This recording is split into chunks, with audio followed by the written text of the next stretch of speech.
So in this video we're going to make some cake pops. You don't need a lot of different things, so I've basically got some sponge cake that's crumbled up. So literally just a normal sponge cake, and you're just going to crumble it up by rubbing it together in your hands until it creates breadcrumbs.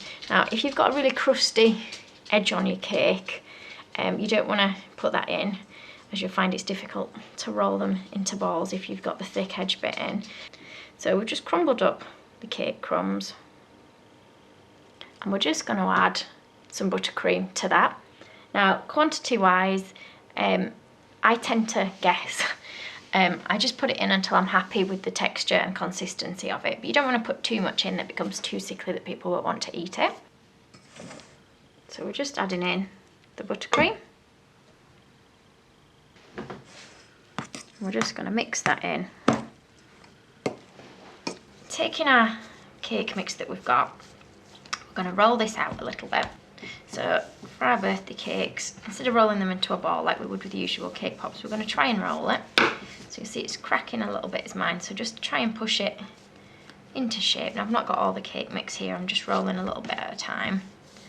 I'm just using a little round plastic cookie cutter, and I'm just going to push it into my cake pop mix like that, and I'll try and push it out the top if I can.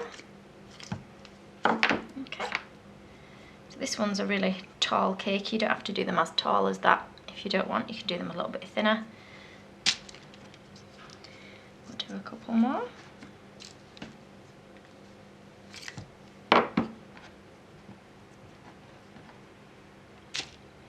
So just do as many obviously as you want. I'm just going to do 3 just for the demonstration for you. They're just on a piece of greaseproof paper, and I'm just going to put them in a tray in the fridge just for 5 minutes, just while I'm melting the colour melts. So I've melted my colour melts just in the microwave, and what I'm going to do is just put a tiny bit on the end of my cake pop stick, and I'm going to push it, decide which one is the top, which one is the bottom, into my cake pop. So you don't want to push it too far down.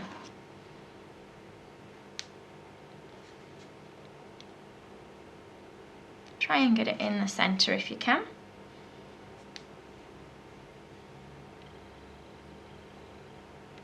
Okay. And I'm just going to let them set just for a couple of minutes.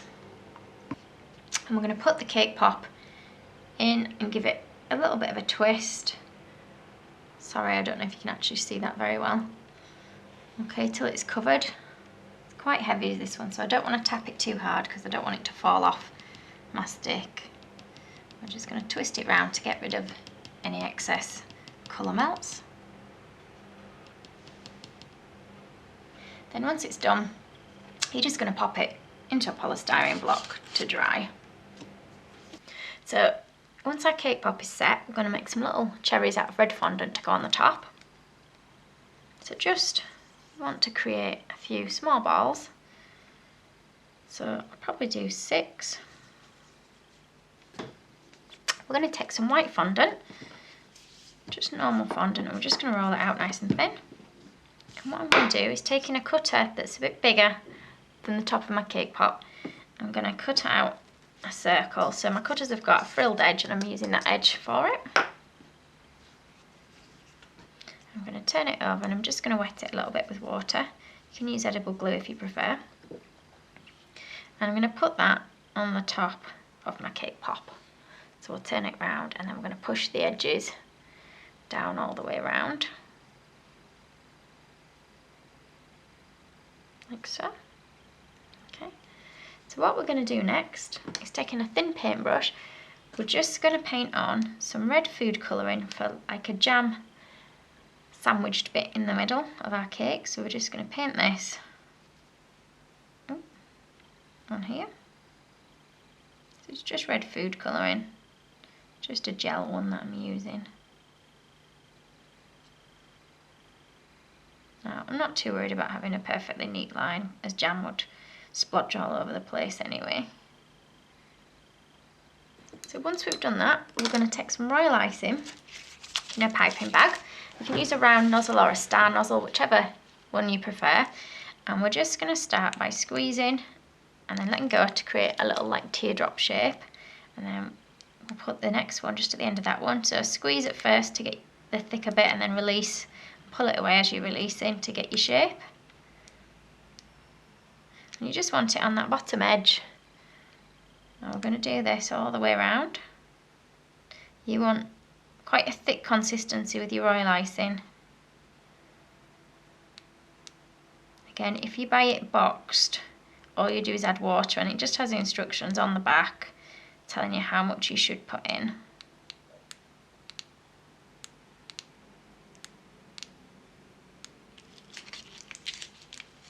Okay, so now we've got those all the way around. What we're going to do is pipe some bits on the top ready to put our cherries in. So we're going to need 6 dots, so start with one there, one opposite, and then we'll squeeze the other 2 in the gap. 1, 2, another 2. Okay, and we're just going to drop our cherries into the centre of each one.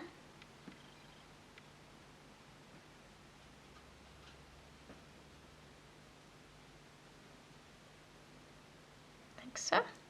And that's it, that's our birthday cake cupcake. You just need to let it set and then it's good for eating. Thank you for watching.